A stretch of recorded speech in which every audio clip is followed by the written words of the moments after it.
રોગ પ્રતિકારક શક્તિ એટલે શું? રોગ પ્રતિકારક શક્તિ એટલે રોગ તમારી સામે આવે અને તમારું બોડી એની સામે ફાઇટ કરી શકે, એને કહેવાય રોગ પ્રતિકારક શક્તિ. હવે એને વધારવી કેવી રીતે?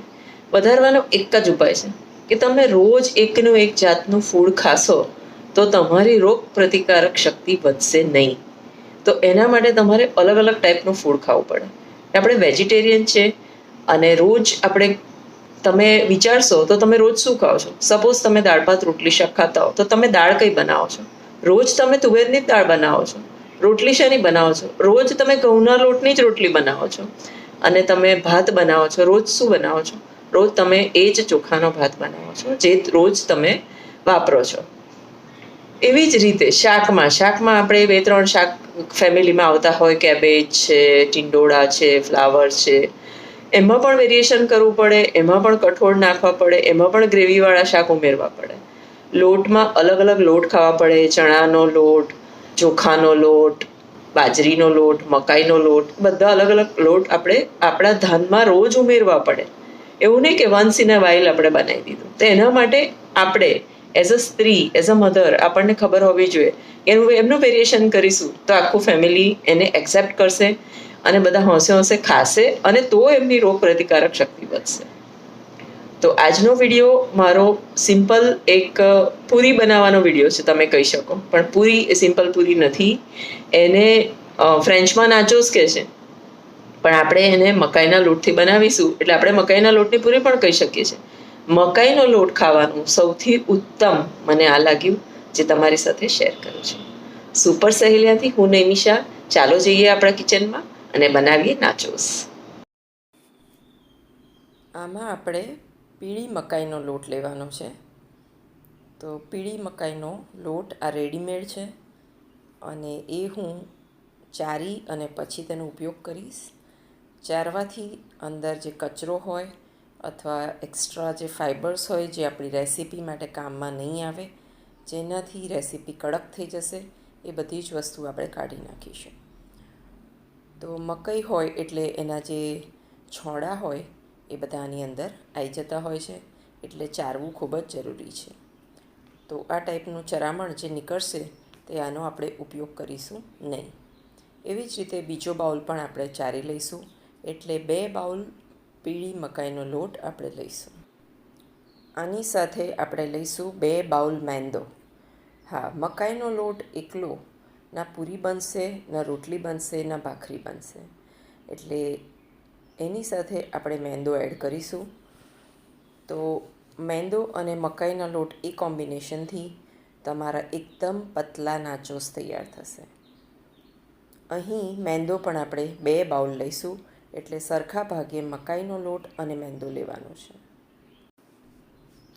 તો બંને લોટ ભેગા કરી અને હવે આપણે મસાલા કરીશું.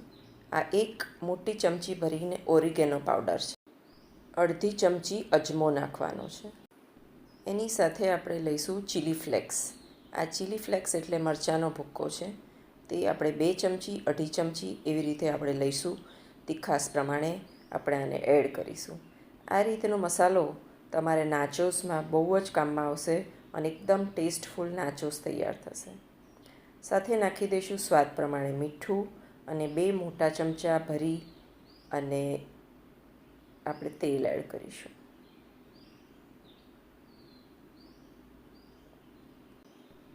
હવે આ બધી જ વસ્તુ સૌથી પહેલાં આપણે સરસ રીતે તેને હલાવી અને મિક્સ કરી દઈશું. હવે આમાં થોડીક હળદર આપણે એડ કરી દઈશું અને થોડુંક લાલ મરચું પણ આપણે એડ કરી દઈશું. આવી રીતે આપણે નાચોસનો લોટ બાંધીશું તો ખૂબ જ પરફેક્ટ નાચોસ આપણા તૈયાર થશે. નાચોસમાં એકદમ ફ્રેન્ચ સ્ટાઇલથી હું તમને બતાવી રહી છું કે આ નાચોસ પતલા અને ક્રિસ્પી કેવી રીતે બનાવવા. ઘણીવાર તમે નાચોસ બનાવો તો ખૂબ કડક બનતા હોય છે, તો આ ટાઈપના પતલા નાચોસ તમે આ રેસીપીથી ચોક્કસ બનાવી શકો છો. હવે આ બધી જ વસ્તુ આપણે સરસ રીતે મિક્સ કરી દઈશું અને તેનો સરસ લોટ બાંધી દઈશું. લોટ બાંધવા માટે આપણે થોડુંક ગરમ એટલે હૂંફાળા પાણીનો ઉપયોગ કરીશું અને તેનાથી જ આપણે આપણો લોટ બાંધીશું.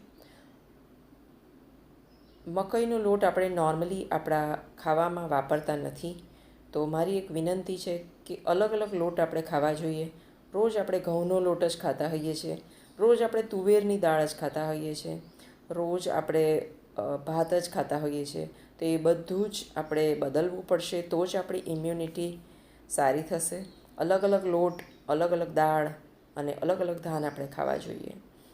તો રોટલીની જગ્યાએ તમે કોઈ દિવસ આવા મકાઈનો લોટ, બાજરીનો લોટ કે મિક્સ લોટ, મલ્ટીગ્રેન લોટ એ બધાનું કંઈ વેરિએશન કરી અને ચોક્કસ કશું બનાવી શકીએ છીએ જે આપણને અને બાળકોને બંનેને ભાવે.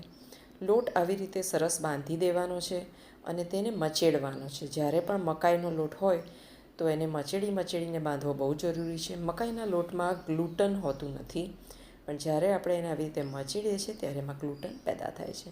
જેવી રીતે આપણે બાજરીનો લોટ મચેડીને આપણે તેનો રોટલો બનાવીએ છીએ, એક્ઝેક્ટલી મકાઈના લોટ માટે પણ એ જ કરવાનું છે.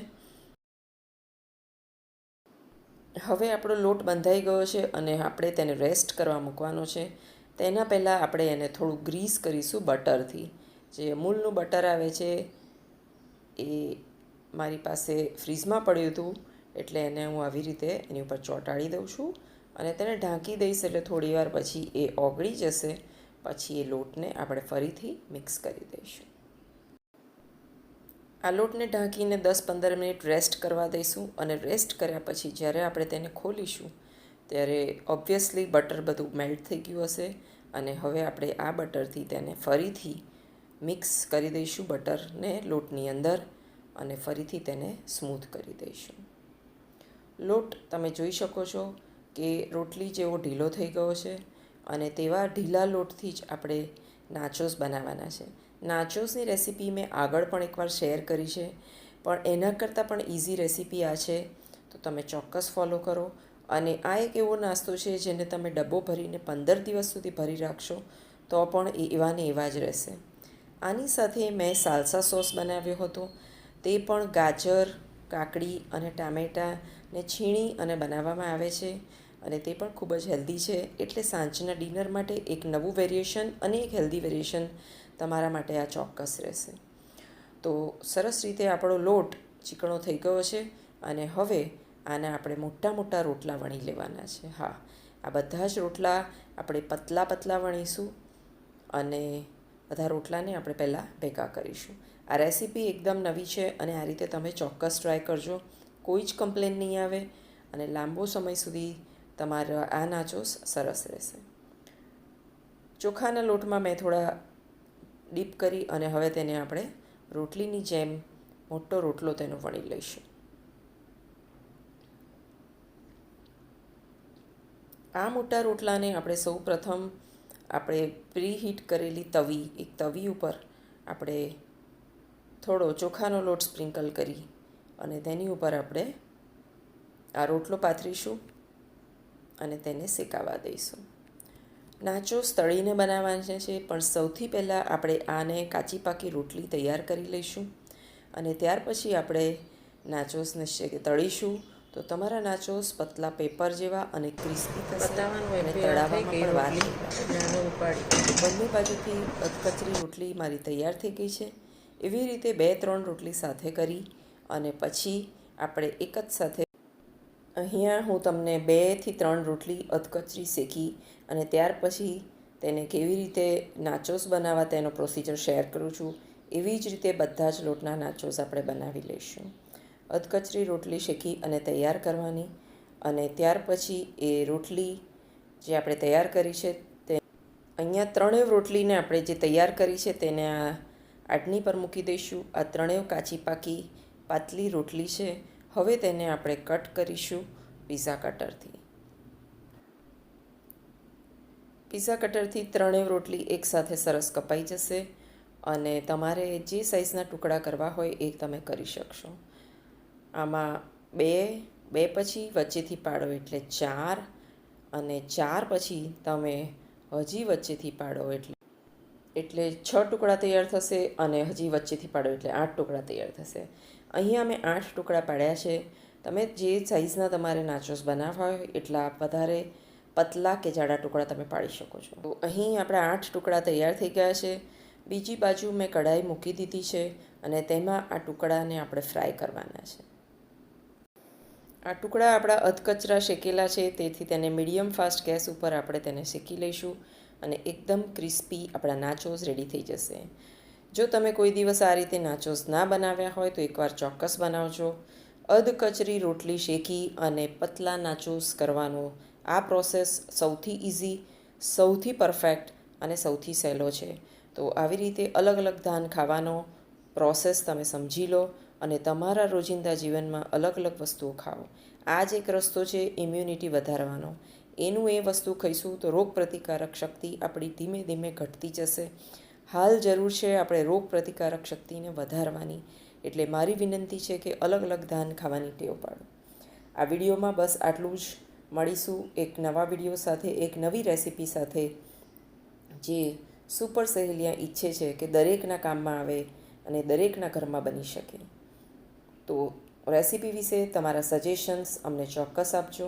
અમે એ પ્રમાણે ચોક્કસ બનાવીશું. આ પેન્ડેમિકમાં જે આપણે સૌથી સારું, સૌથી ઇઝી અને ઓછા ઇન્ગ્રીડિયન્ટથી બનતું હોય એવું ચોક્કસ અમને સજેસ્ટ કરશો.